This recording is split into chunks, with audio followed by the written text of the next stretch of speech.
लोक अपेक्षित आहे, कोण कोण प्रमुख चेहरे असेल?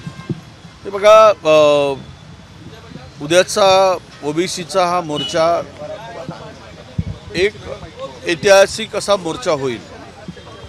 नागपुरामध्ये ओबीसीच्या सकल ओबीसी समाजाच्या वतीनं 2 सप्टेंबरचा जो काळा GR आहे तो GR रद्द झाला पाहिजे, ही सर्व समाजाची एकमुखी मागणी आहे।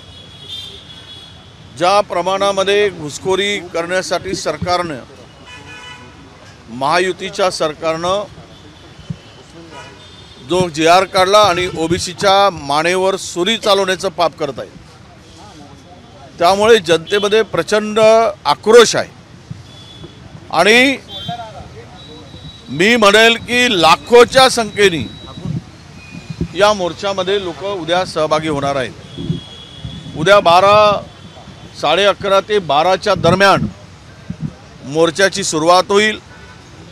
महाराष्ट्रातून अनेक ओबीसीचे नेते या मोर्चामध्ये येणार आहेत आणि नेत्यांच्या बरोबर सामाजिक चळवळीमध्ये, ओबीसीच्या संघर्षामध्ये, ओबीसीच्या हक्कासाठी लढणाऱ्या ज्या काही संघटना आहेत त्या संघटनांच्या प्रतिनिधीला सुद्धा मार्गदर्शन करायसाठी आम्ही पाचारण केलं आहे। त्याबरोबर विविध या विभागात आमचे ओबीसीचे जे काही तज्ज्ञ आहेत त्यांचा गाढा अभ्यास आहे ओबीसीच्या प्रश्नावर, त्यांना सुद्धा सकल ओबीसी समाजाला मार्गदर्शन करता येईल अशी व्यवस्था केलेली आहे। नेत्यांच्या भाषणापेक्षा या ओबीसीमध्ये चळवळीमध्ये काम करणाऱ्या कार्यकर्त्यांचे भाषण हे उद्या महत्त्वाचे ठरणार आहेत।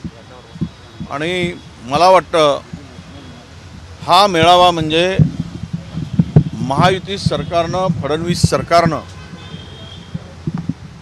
जो GR काढून आमचा DNA ओबीसी म्हणून सांगितला आहे,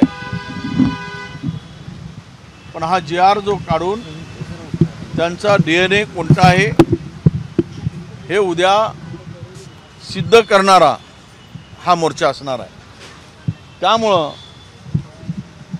आजही मागणी आहे आणि उद्याही मागणी आहे की तो 2 सप्टेंबरचा काळा GR रद्द करा, नाहीतर ही सुरुवात आहे उद्याच्या मोर्चाची।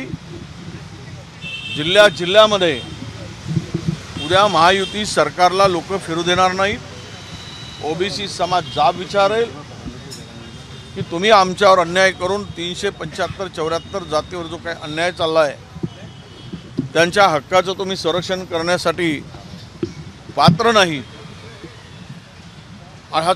याचा सुद्धा जाब ओबीसी जनता, मंत्र्यांना, आमदारांना, सर्व लोकप्रतिनिधींना, जो या लढाईपासून दूर राहील आणि ओबीसीच्या मताच्या भरोशावर काम लढेल, परंतु तो मात्र ओबीसीच्या हक्कासाठी बोलणारच नाही, त्या सर्वांना जाब विचारण्याचं काम सुद्धा जनता करेल।